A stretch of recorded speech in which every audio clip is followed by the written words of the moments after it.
आप सभी योद्धाओं को जय हिंद। इन दिस वीडियो हम लोग सेट को पढ़ने वाले हैं, समुच्चय को पढ़ने वाले हैं। ठीक है, तो समुच्चय क्या होता है, सेट क्या होता है कि होल जानकारी आपको इस वीडियो में देने वाला हूं। तो आप सभी लोग कॉपी और पेन लेकर रेडी हो जाएं, तैयार हो जाएं चीज़ों को समझने के लिए। नोट तो कम करना है, समझना ज़्यादा है। तो सेट क्या होता है आप लोग जानते हैं, सेट को हम हिंदी में समुच्चय कहते हैं। ठीक है, बेसिकली जो कलेक्शन होता है, जो समूह होता है, उसी को हम सेट कहते हैं, उसी को हम समूह को ही समुच्चय कहते हैं। ठीक है, well defined collection of object is called a set. जो कलेक्शन हो वो कैसा होना चाहिए, वेल डिफाइंड होना चाहिए। वेल डिफाइंड का मतलब ये होता है भाई, it is possible to tell without any doubt. ठीक है, इसका ये मतलब है कि अगर हम कलेक्शन के बारे में बिना डाउट के बता ले रहे हैं तो इसका मतलब वो जो कलेक्शन ऑफ ऑब्जेक्ट है वो वेल डिफाइंड है, और वेल डिफाइंड है तभी हम उसको सेट कह सकते हैं। जैसे हम ये कहें गरीब व्यक्तियों का समूह ना, मतलब गरीब व्यक्तियों का समूह, तो इसमें क्या है कि लोग देखो अमीर रहते हैं उसके बाद भी लाल कार्ड बनवाए रहते हैं। तो यहाँ पर ये वेल डिफाइंड नहीं है, वेल डिफाइंड नहीं है। या हम ये कहें कक्षा में ना बुद्धिमान विद्यार्थियों का, या ना बुद्धिमान विद्यार्थियों का समूह, या कक्षा में अच्छे विद्यार्थियों का समूह। तो कक्षा में तो हर तरह के विद्यार्थी होते हैं, अच्छे भी होते हैं, बहुत अच्छे होते हैं ना, बहुत बुरे भी होते हैं, तो हर तरह के। तो यहाँ पे कक्षा में अच्छे विद्यार्थियों का अच्छा होना क्या है, वेल डिफाइंड नहीं है। लेकिन अगर ये कहा जाता है कि कक्षा में विद्यार्थियों का समूह, तो ये ठीक है, तब तो वो वेल डिफाइंड है, तो उसको हम सेट बोल सकते हैं। तो सेट का यही मतलब है कि सेट जो कलेक्शन होता है बेसिकली वही सेट है, लेकिन वो क्या होना चाहिए, वेल डिफाइंड। मतलब उसमें जो ऑब्जेक्ट्स हैं वो क्या होने चाहिए, वेल डिफाइंड होने चाहिए। हम अगर उसके ऑब्जेक्ट के बारे में हम अगर बात करनी है तो हमें कन्फ्यूजन ना हो। जिस ऑब्जेक्ट के कलेक्शन में कन्फ्यूजन आएगा वो सेट नहीं है, ध्यान देना। जिसमें कन्फ्यूजन नहीं आएगा, जैसे हमने क्या कहा ना, रंगों का समूह। ठीक है, सेट ऑफ कलर्स बोला, द कलेक्शन ऑफ कलर्स बोला, तो इसमें कोई जो है हमें कन्फ्यूजन नहीं है ना। तो या जैसे the collection of all vowels बोल दिए, स्वरों का समूह बोल दिए, तब इसमें कोई कन्फ्यूजन नहीं है। ठीक है, कोई भी पढ़े लिखे व्यक्ति से पूछेंगे तो वो बता देगा, ए ई आई ओ यू ई बता देगा, आपका जो 5 वॉवेल्स होते हैं बता डालेगा। तो समझ गए होंगे कि क्या होता है सेट ना। सेट होने के लिए, सेट का मतलब क्या है, कलेक्शन, ये समझ जाओ। सेट का मतलब भैया कलेक्शन से होता है। सेट का किससे मतलब होता है, कलेक्शन से, मोटा मोटा यही है। लेकिन कलेक्शन कैसा होना चाहिए भाई सेट होने के लिए, वेल डिफाइंड होना चाहिए। वेल डिफाइंड का मतलब समझ गए, कन्फ्यूजन नहीं होना चाहिए। ठीक है, जिस कलेक्शन के ऑब्जेक्ट में कन्फ्यूजन आ गया वो सेट नहीं है, और जिसमें नहीं आया वही है। जैसे ये कहें अच्छे गणित पढ़ाने वाले अध्यापकों का समूह, तो ये वेल डिफाइंड नहीं है। हर कोई ही तो अपने आप को अच्छा समझता है, बड़े कूड़ा करकट रहता है ना, लेकिन अपने आप को आर्यभट्ट, आर्किमिडीज, समझ रहे हैं, श्री रामानुजन ही समझता है, तो आप क्या कहेंगे ना, समझ ही रहे हैं, बाकी आप खुद समझदार हैं। तो मैंने क्या कहा, सेट का मतलब भैया क्या होता है, सेट का मतलब कलेक्शन से, लेकिन कलेक्शन कैसा होना चाहिए, वेल डिफाइंड। अगर वेल डिफाइंड कलेक्शन होगा तभी हम उसको सेट बोल पाएंगे, अदरवाइज वो हमारा सेट नहीं होगा। अब आता है एलिमेंट। एलिमेंट का मतलब क्या होता है भाई, ऑब्जेक्ट से, जिससे सेट बनता है। ठीक है, जिससे क्या सेट बनता है उसी को हम क्या कहते हैं, ऑब्जेक्ट कहते हैं। भाई किसका गुच्छा, अंगूर का गुच्छा। किसका समूह, कुत्तों का समूह। ठीक है, तो भाई समूह किससे बना, कुत्तों का बना। गुच्छा किसका था, अंगूर का था ना। गुच्छा किसका था, चाबी का था। तो जो चाबी है वो आपके हमारे क्या हुए, ऑब्जेक्ट हुए, बोले तो एलिमेंट हुए। उसके बाद आपको एक बात पता है कि भाई सेट को हम कोई भी कैपिटल लेटर से डिनोट करते हैं, कोई भी कैपिटल लेटर से डिनोट करते हैं, कैपिटल लेटर से डिनोट करते हैं। और एलिमेंट को हम कोई भी स्मॉल लेटर से डिनोट करते हैं। तो ये छोटी बातें हैं जो आपके जहन में होनी चाहिए। सेट को हम कोई भी कैपिटल लेटर से, और एलिमेंट को हम कोई भी स्मॉल लेटर से क्या करते हैं, डिनोट करते हैं। ये बात आप लोगों के जहन में होनी चाहिए। अब उसके बाद ये होना चाहिए सेट को राइट करने के, ठीक है, 3 मेथड होते हैं जिनको आप 2 मेथड जानते हो, ठीक है। सेट को राइट करने के 3 मेथड होते हैं। पहला मेथड होता है कि भाई रोस्टर मेथड, रोस्टर मेथड या बिल्डर मेथड है कि नहीं, या टाबुलर मेथड आपने सुना होगा, रोस्टर विधि ना, सॉरी रोस्टर विधि, टाबुलर मेथड, ठीक है। और दूसरा क्या होता है, बिल्डर मेथड होता है या प्रॉपर्टी मेथड। और तीसरा आपका क्या होता है, डिस्क्रिप्टिव मेथड, ठीक है। जैसे आप कहते हो ना रंगों का समुच्चय, तो ये आपका डिस्क्रिप्टिव मेथड हुआ, समझ रहे हो ना। रंगों का समुच्चय हो गया, कक्षा में विद्यार्थियों का समुच्चय, तो ये आपका डिस्क्रिप्टिव मेथड। अब डिस्क्रिप्ट किए हो ना, तो ये डिस्क्रिप्टिव मेथड हुआ। जैसे रोस्टर मेथड, टाबुलर मेथड क्या होता है आप जानते हो। इसमें क्या होता है, जो एलिमेंट होते हैं उनको कामा लगा के लिखा जाता है। जैसे स्वरों का समुच्चय आपने बोला, तो इसमें क्या करना होगा, कर्ली ब्रैकेट के अंदर, ठीक है। सेट को एक तरीके से आप ये समझ लो, सेट को हम कर्ली ब्रैकेट से डिनोट करते हैं। मतलब सेट को, जैसे कोई भी सेट लिखना है तो उसको कर्ली ब्रैकेट के अंदर उनके एलिमेंटों को लिखना, ठीक है। अगर कर्ली ब्रैकेट के अंदर सेट मतलब कुछ भी एलिमेंट को लिखे हो तो वो एक सेट ही है।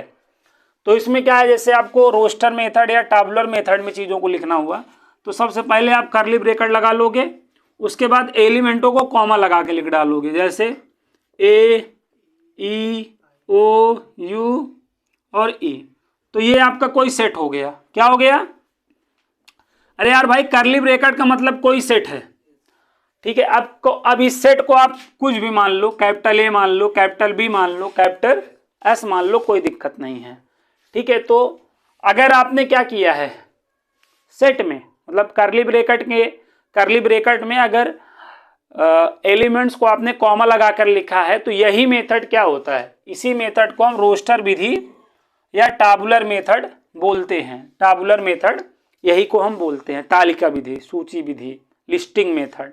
यहाँ पे हम लिस्टिंग मेथड भी कह सकते हैं। रोस्टर मेथड हो, लिस्टिंग मेथड हो या टाबुलर मेथड हो, तो इसमें हम क्या करते हैं, सेट के अंदर एलिमेंट को कामा लगा के, ठीक है, कामा लगा कर लिखते हैं, ठीक भाई।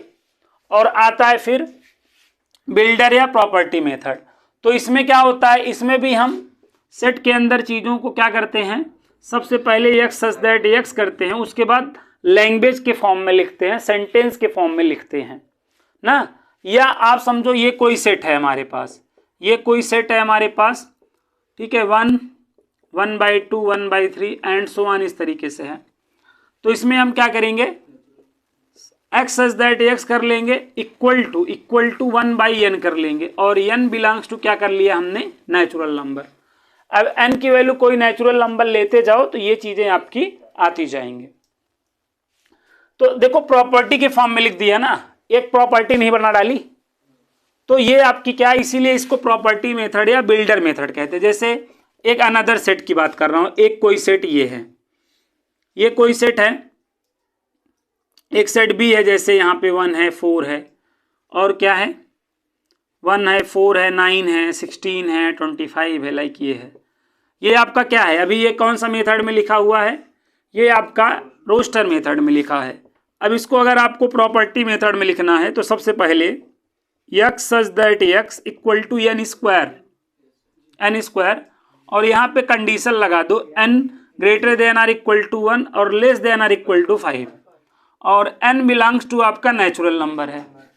मतलब आपको क्या करना है, 1 से 5 तक का नेचुरल नंबर लेना है और यहाँ रख के स्क्वायर कर देना है, तो देखो यही तो आएगा। तो इसको हम प्रॉपर्टी मेथड कहेंगे, समझ गए। कामा लगा के लिखना रोस्टर मेथड, और इस तरीके से यक्स सच दैट यक्स करके लिखना प्रॉपर्टी मेथड। बाकी जैसे रंगों का समुच्चय लिखा है, द सेट ऑफ कलर्स लिखा है, द सेट ऑफ चिल्ड्रेन लिखा है, द सेट ऑफ टीचर्स लिखा है, तो ये सब आपका डिस्क्रिप्टिव मेथड हो जाता है। डिस्क्रिप्टिव मेथड हो जाता है लिख के ना चीज़ों को। तो ये 3 मेथड होते हैं भाई, ठीक है। तो ये बात समझ गए, सेट को हम ना कर्ली ब्रैकेट के अंदर यक्स 2 तरीका होगा, यक्स सच दैट ऐसे करके लिख सकते हैं, या कॉमा लगा के लिख सकते हैं। तो ना करली ब्रैकेट के अंदर चाहे कामा लगा के लिखा हो चाहे इस तरीके का लिखा हो तो हमेशा वो क्या डिनोट करेगा, एक सेट को ही डिनोट करेगा। और अगर सेट है तो कोई भी कैपिटल लेटर से डिनोट हो जाएगा। और उनके अगर एलिमेंट को लिखना हुआ तो हम जर्नली जो है स्मॉल लेटर का यूज करेंगे, लेकिन अभी कभी कभार आप देखेंगे कैपिटल लेटर भी यूज हुआ रहेगा, तो उसमें आप मुच्छ नहीं बोल दीजिएगा, नहीं गुरुजी आपने तो स्मॉल लेटर कहा था, नहीं तो कहा था वो भी हो जाता है, कोई दिक्कत नहीं है। तो ये बात समझ में यहाँ तक आ गई। ये छोटी सब बातें हैं सब। अब आप कह रहे होंगे बहुत बार आप लोग ने पढ़ा है मैं जानता हूँ, लेकिन हमारा भी फर्ज बनता है, धर्म कर्म है कि मैं ये सब बातें आपको बताऊँ। ज़्यादा समय इसलिए नहीं ले रहा हूँ ना, रिवाइज करा दे रहा हूँ। तरोताज़ा होना बहुत ज़रूरी है, तरोताज़ा होना ज़रूरी है, इसलिए आपको तरोताज़ा कर रहा हूँ। ठीक है, अब मैं आता हूँ, जैसे देखो हमें इलाहाबाद वर्ड दे दिया गया, स्पेलिंग देख लेना, स्पेलिंग सही है, नहीं सही हो तब भी सही मानना ना, फीलिंग को समझना। जैसे ये आपके पास क्या है, ये कोई आपका वर्ड है, अब इसका आपको सेट लिखना हुआ तो क्या करेंगे हम, A, L, H, B, D। अब मान लिए ये कोई सेट यस है, ठीक है, समझ गए। तो सेट में क्या होता है, रिपीट एलिमेंट वन टाइम लिखना ही पर्याप्त होता है। ठीक है, जैसे A 2 बार था तो देखो A 3 बार था तो A को एक ही बार लिखा गया। तो ये बात हमेशा याद रखना। जैसे गॉड है, गॉड का आपको सेट लिखना हुआ तो करली ब्रैकेट के अंदर G, O, D।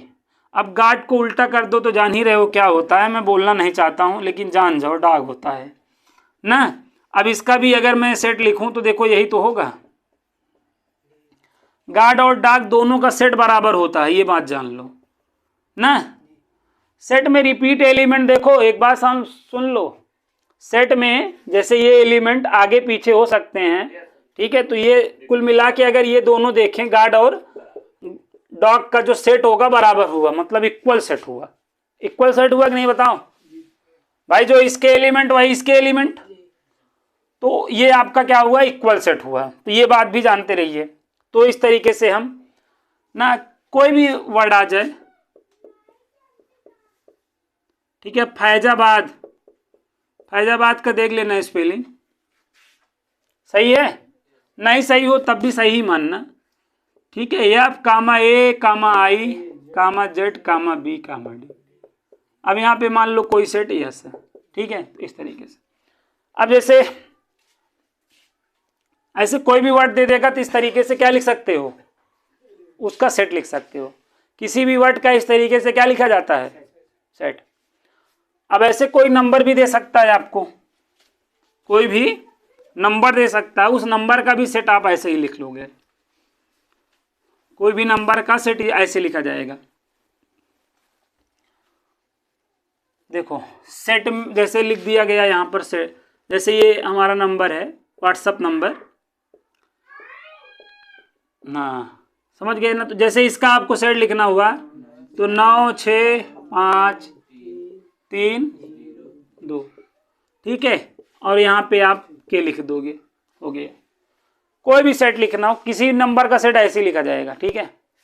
अब हिंदी वाला सबसे कठिन होता है, जैसे कमल का लिखना हुआ ना, तो यहाँ पे का लिखोगे, माँ लिखोगे, ला लिखोगे और आ भी लिखना पड़ेगा, छोटा आ लिखना पड़ेगा। और यहाँ पे मान लो ये कोई सेट है।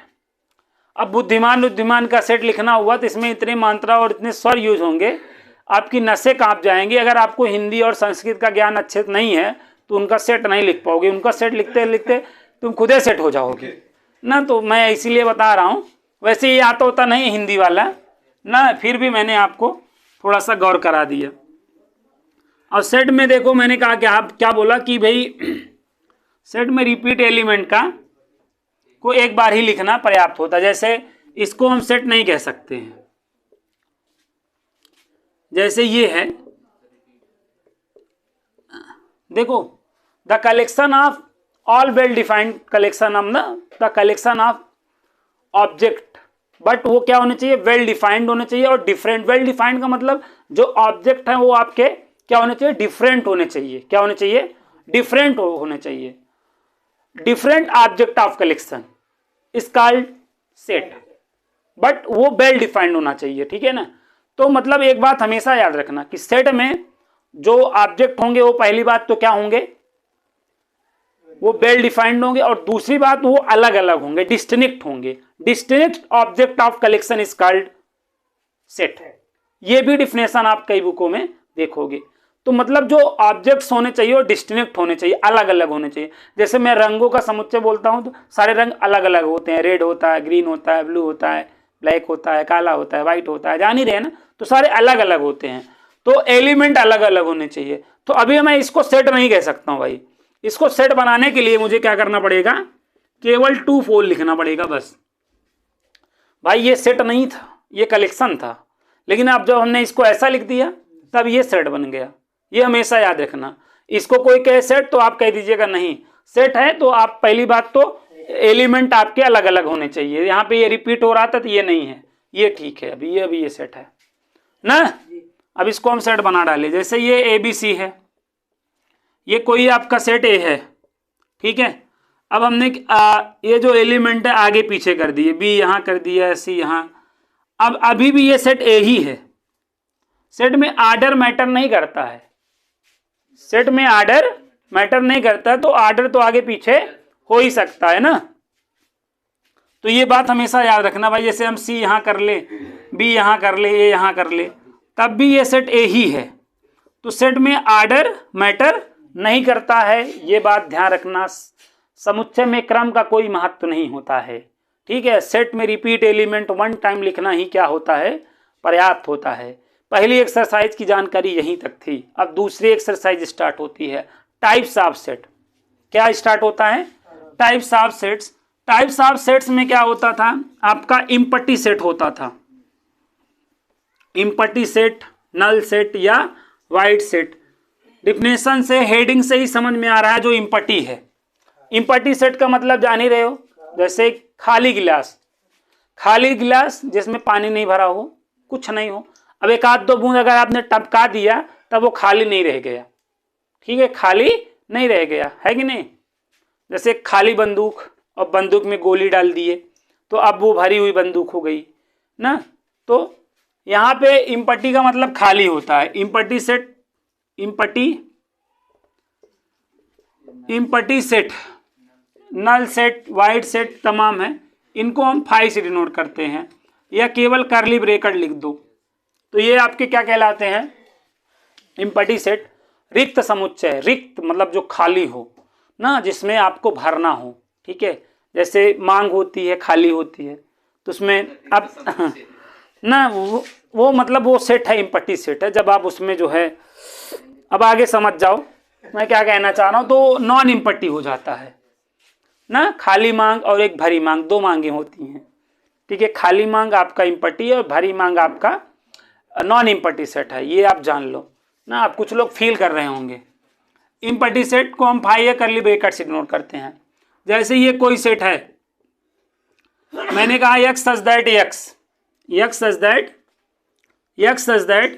x मैंने ग्रेटर देन 7 और लेस देन मैंने क्या कहा 8, और x बिलोंग्स टू क्या है, नेचुरल नंबर है। अब x का मान आप बताओ, x ऐसा है कि x का मान 7 से बड़ा लो और 8 से छोटा लो, 7 से बड़ा लो और 8 से छोटा लो, और नेचुरल नंबर होना चाहिए, शर्त ये है। तो बताओ, इम्पटी हो गया ना। तो अब ये इसे हम इम्पटी सेट बोल सकते हैं, मतलब फाई बोल सकते हैं ना। या आप ऐसे सोचो, यहाँ पे मैं ऐसे कह दूं, x such that x square बराबर मैंने बोल दिया -4 बोल दिया, और मैंने यहाँ पे कहा x बिलोंग्स टू क्या है, नेचुरल नंबर, ऐसे मैंने बोल दिया।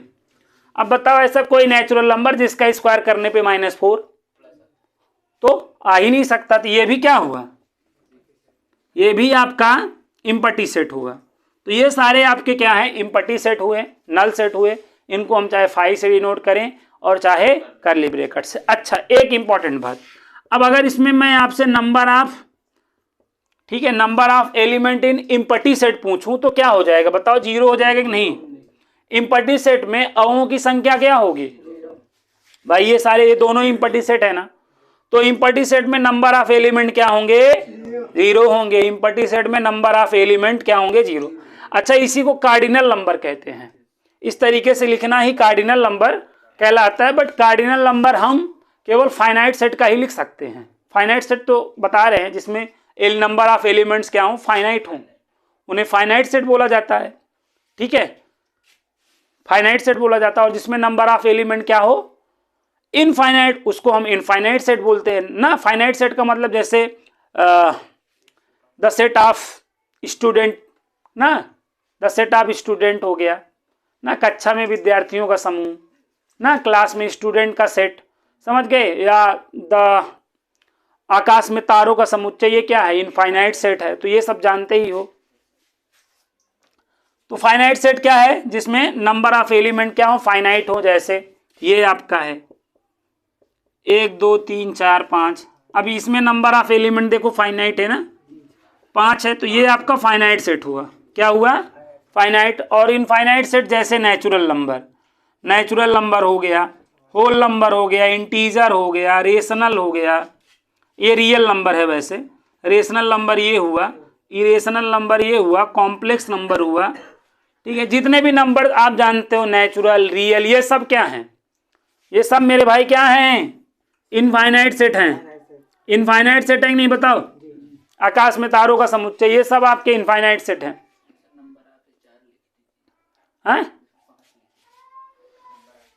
यहाँ पे एलिमेंट कितने हैं?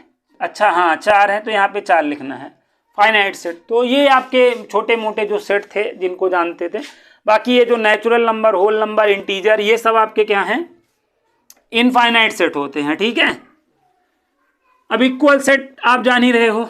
2 सेट इक्वल कहलाएंगे ना, जो ए के एलिमेंट हो अगर वही बी के एलिमेंट हैं तब इक्वल सेट कहलाएंगे। अनइक्वल सेट जो इक्वल नहीं होगा, जो इक्वल नहीं होगा उसी को हम अनइक्वल बोलेंगे। देखो भाई, ए के सारे एलिमेंट अगर बी में हो, जैसे ये देखो, ये कोई आपका सेट ए है और ये आपका कोई दूसरा सेट है, बट ये इक्वल है। क्यों है? क्योंकि ए के सारे एलिमेंट बी में और बी के सारे एलिमेंट ए में होने चाहिए। तो इन्हें हम क्या कहेंगे? इक्वल सेट बोलेंगे। अब अगर यही आपका मान लो ये 1 2 3 होता और यहाँ पर आपका ABC होता, है कि नहीं बताओ? अब ये आपका अनइक्वल सेट हुआ, ये आपका अनइक्वल सेट हुआ। अच्छा, ये इक्वल से, अब यहाँ पे एक होता है इक्विवेलेंट सेट। इक्विवेलेंट सेट होता है एक। तो इक्विवेलेंट सेट में क्या होता है? इसमें इक्विवेलेंट सेट में नंबर ऑफ क्या होना चाहिए? जो एलिमेंट है बराबर होना चाहिए। जैसे इसमें भी 3 है और इसमें भी 3 है। तो अगर कार्डिनल नंबर सेम है भाई ना, तो इनको हम इक्विवेलेंट सेट बोल देते हैं। इक्विवेलेंट सेट में क्या होता है? नंबर से मतलब होता है। इक्विवेलेंट सेट में क्या होता है? नंबर से, हमें समतुल्य समुच्चय हिंदी में कहते हैं उसको, समतुल्य समुच्चय। उसमें अवों की संख्या समान होनी चाहिए बस। वो अवयव मतलब जो ऑब्जेक्ट हैं, एलिमेंट हैं, डिफरेंट डिफरेंट हो सकते हैं, ये सारे डिफरेंट डिफरेंट हो सकते हैं, लेकिन नंबर ऑफ एलिमेंट सेम होना चाहिए। देखो, तो ये भी आपका इक्विवेलेंट सेट है। इक्विवेलेंट सेट को ऐसे डिनोट करते हैं, ये भी आपका इक्विवेलेंट सेट है। समझ गए ना? तो कहने का मतलब एवरी इक्वल जो सेट है इक्विवेलेंट तो होगा। बट भाई जैसे आपका ये नॉट इक्वल वाला है, तो ये हो भी सकता है, नहीं भी हो सकता है। भाई यहीं में 4 बढ़ा दो, अब तो नहीं होगा ना, अब तो नहीं होगा। जब 4 को मिटा दो तब तो है, 4 बढ़ा दो तब तो नहीं है। तो ये आपके इक्विवेलेंट सेट होते हैं, जिसमें नंबर ऑफ एलिमेंट, दो सेट के अगर नंबर ऑफ एलिमेंट है तो उन्हें हम इक्विवेलेंट सेट बोलेंगे, समतुल्य समुच्चय बोलते हैं। समझ गए? यहां तक बात समझ में आ गई होगी। अब आ जाते हैं हम सबसेट पर। किस पे आ जाते हैं? और सबसे इंपॉर्टेंट भाई सबसेट है। सबसे इंपॉर्टेंट क्या है? सबसेट। सेट में आपको अगर सबसेट आता है तो जान लो सब कुछ आता है, और सबसेट नहीं आता तो जान लो आपको कुछ नहीं आता। ये भी बात जान लो। सबसेट, सबसेट को हम देखो, सेट ऑफ पार्ट सबसेट कहलाता है, ये बात समझो।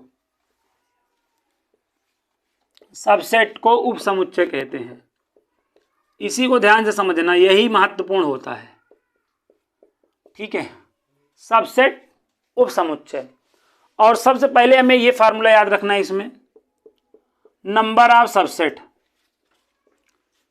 नंबर ऑफ क्या, सबसेट, 2 की पावर क्या होता है n, जहां n आपके क्या होता है नंबर ऑफ एलिमेंट, n आपका number of element in a set होता है। अच्छा, सबसेट का क्या मतलब है, part of set, part of set, set के जितने पार्ट आप कर सकते हो सब क्या कहलाते हैं, सबसेट। एक सेट के आप जितने भी पार्ट कर सकते हो सब क्या कहलाते हैं, सबसेट कहलाते हैं। जैसे आप यहां पर समझो, जैसे ये है हमारे पास ABC है, इसके आप जितने पार्ट कर सकते हो ना, सबसे पहले इसमें आप देखो कितने पार्ट कर सकते हो, नंबर ऑफ सबसेट निकाल लो, 2 की पावर 3, तो इसके कितने टुकड़े कर सकते हो, 8। इस सेट के कितने टुकड़े कर सकते हो, 8। कैसे, सबसे पहले तो आप भाई अगर एक टुकड़ा, ये जो फाई होता है, phi is the subset of every set. भाई फाई का मतलब क्या है, इसमें से हमने कोई ही सिलेक्ट नहीं किया।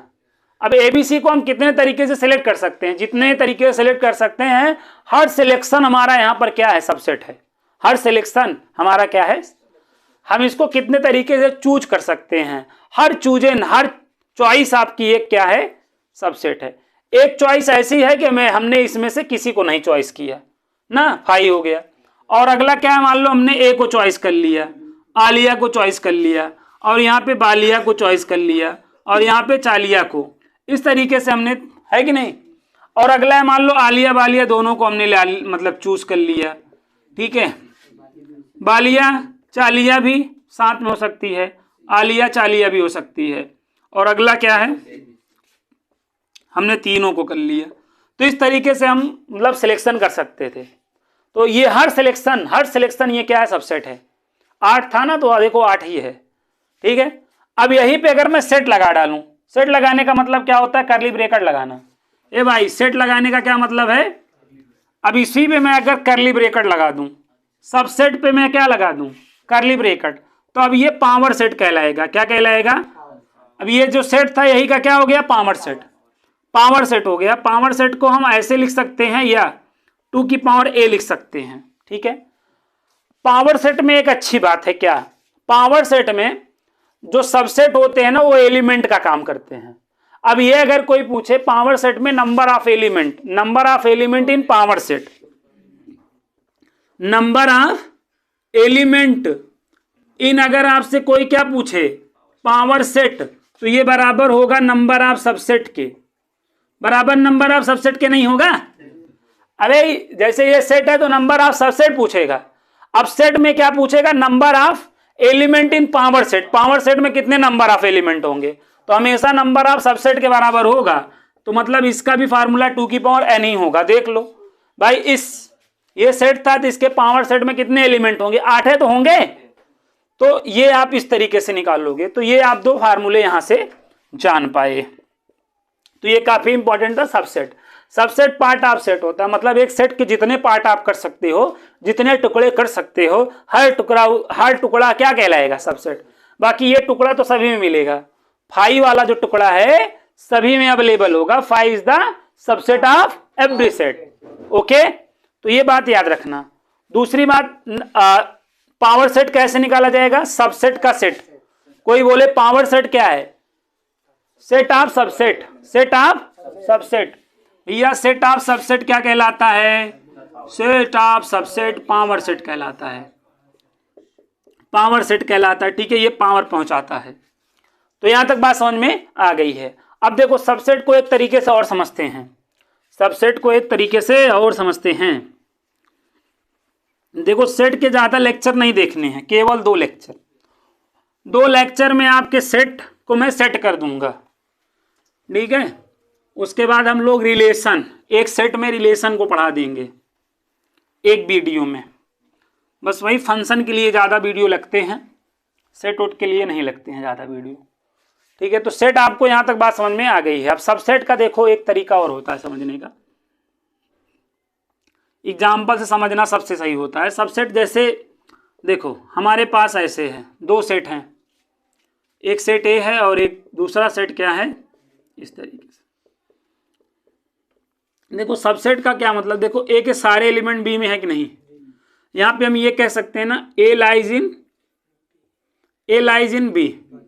ए लाइज इन बी, इसका मतलब होता है कि A is a subset of B. ठीक है, और ना इस चीज को हम ऐसे डिनोट करते हैं, ऐसे, या अब तो ऐसे डिनोट किया जाता है। ये डिनोट करने का मतलब ये है कि भाई जो इक्वल टू वाला सेट है वो तो हमेशा सबसेट होगा। भाई यहाँ इक्वल टू लगाने का मतलब ये है कि ए और बी बराबर भी हो सकता है, नहीं तो, और इसका क्या मतलब है, इसमें जैसे हम कह रहे हैं कि ये वाला सिंबल अगर यूज कर रहे हैं तो बी में नंबर ऑफ एलिमेंट्स अधिक ही होंगे और ए के सारे एलिमेंट बी में लाइज कर रहे होंगे। ठीक है, तो चाहे ये यूज कर ले चाहे ये यूज कर ले, कोई दिक्कत नहीं, दोनों को ही हम यहाँ पे सबसेट ही पढ़ने वाले हैं, दोनों को ही हम यहाँ पे सबसेट ही पढ़ने वाले हैं, बट हम जनरली ये यूज करते हैं। इसका यूज हम तभी करना होता है, जैसे इन केस हम यही यूज करेंगे, क्योंकि हमको साफ साफ दिख रहा है कि ए में 3 एलिमेंट है, बी में कहाँ है 5 एलिमेंट है, और ए के सारे बी में लाइज कर रहे हैं। अब यही को मिटा दो, यही को मिटा दो, तब ए और बी की तुम्हें ओरिजिनल पोजीशन नहीं मालूम है कि ए में 3 रहे हैं कि बी में ज्यादा रहे हैं, तो इसमें आप ये सोच के चलो कि हो सकता है ए और बी दोनों बराबर ही रहे हों। भाई ए लाइज इन बी हो रहा ना, तो ए लाइज बी इन 2 तरीके से हो सकता है, ए और बी में नंबर ऑफ एलिमेंट इक्वल रहे हो तब, या ठीक है ए लाइज इन बी बोला, बी में ज्यादा रहा हो ए में कम रहा हो तब। तो अगर हमारे पास ऐसे प्रैक्टिकल एग्जांपल्स अगर ए और बी है तब तो हम यही सिंबल यूज करेंगे ना, जब नहीं है इसको मिटा दें तब इसको हम यूज कर सकते हैं। तो ए लाइज इन बी का क्या मतलब है, A is a subset of B. तो अगर ए बी में लाइज कर रहा है तो ए बी का सबसेट हुआ, अगर बी ए में लाइज करता होता तो बी ए का सबसेट होता। जैसे मोहन लाइज इन सोहन, तो मतलब मोहन सोहन का क्या हो गया, सबसेट हो गया।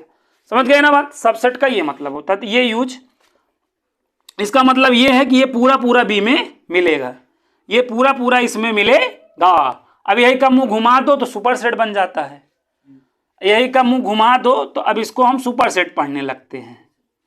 ठीक है भाई, यही में ऐसा प्रॉपर सबसेट भी होता है एक, क्या होता है प्रॉपर,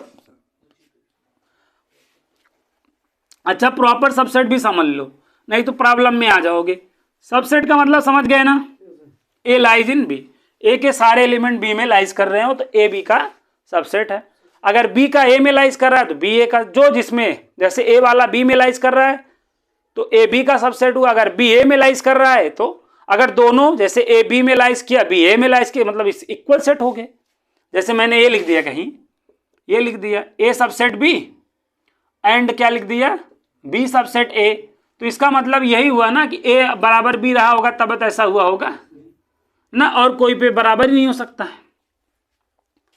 तो इस तरीके से समझ गए ना, तो ये सब मालूम होना चाहिए सब बातें। अच्छा यहाँ पे एक बात देखो, जैसे ये है, ये आपके पास क्या है,